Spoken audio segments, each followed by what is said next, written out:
William Morrow and HarperAudio present The Flip Side, a novel by James Bailey.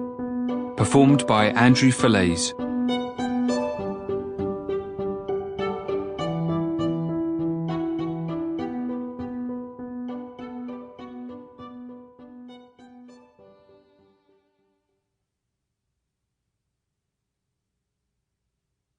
Winter.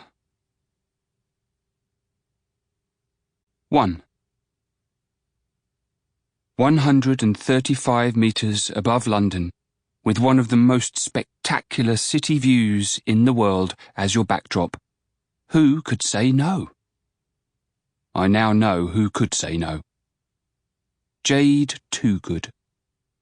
The girl I had called my girlfriend for 4 years. The woman who, until just a few moments earlier, I planned on spending the rest of my life with. The person who I am now trapped inside a glass capsule with, 443 feet above ground. She could say no. Rather, she had said no. New Year's Eve, the London Eye, the girl of my dreams, a ring, a future together. What could possibly go wrong? I planned everything so meticulously. It was all meant to be perfect. The perfect end to the year, the perfect start to the next. I spent months secretly scouring websites, magazines and shops, looking at rings, thinking of ways to ask, waiting for the right moment. It was only when Jade mentioned how much she wanted to go on the London Eye that I settled on it for the chosen place. The venue for the story we would repeat over and over again to our friends, family, and future grandchildren. The glossy brochure advertising the proposal package certainly sold it.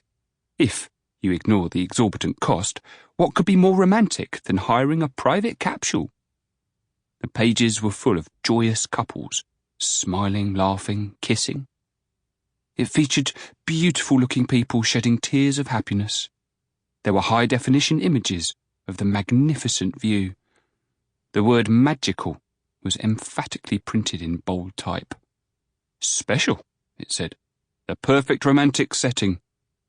There was no disclaimer declaring that it might not always be perfect. There was no small print proffering the warning, she may say no. There was no money-back guarantee if she did. After all, as the tagline declared, who could say no? We are not even high enough to witness the promised iconic skyline when it all starts to go wrong. We've only just boarded our capsule. Our private capsule, which, for the next 30 minutes, is reserved for just us. A box of luxury chocolate truffles and a bottle of champagne. I don't even like champagne. But what with the nerves and the pressure of the situation, I down a glass before we even set off. I pop both the bottle and the question too early.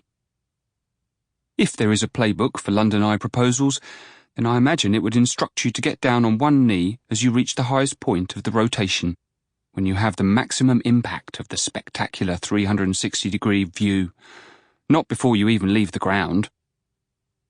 But I don't wait. Maybe she would have said yes if she'd been faced with the wondrous sights of Big Ben, Wren's Baroque architecture, and the modern metropolis of the city. Instead, as I utter the fateful words, "Will you marry me?" we are face to face with the London dungeon. The question scares her more than the blood-soaked billboards. "No, Josh, no." Jade stares straight into my eyes, a horribly blank expression. She looks at me like I'm a stranger she's never met, rather than the man she lives with, the man she is meant to love. We met while working together in Bristol, the city in which I grew up and where we live. I took what was intended to be a temporary job at a hotel after studying history at King's College London simply as a way to tide myself over until I decided what I wanted to do in life. Jade started a few years later after her father, the owner, found her a job as a receptionist. It wasn't quite love at first sight, but just as we both fell into the career, we soon fell into a relationship. 4 years later... Sample complete. Ready to continue?